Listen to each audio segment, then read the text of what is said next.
Welcome to the Spendwise Moms channel, your homemaking resource hub.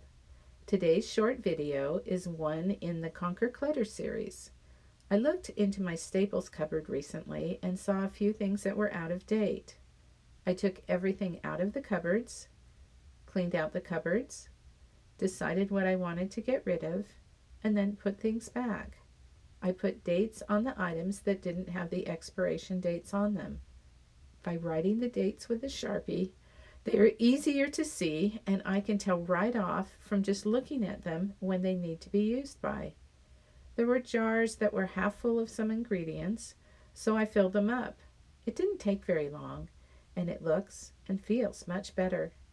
Nothing I have is out of date. When was the last time you went through your food cupboards?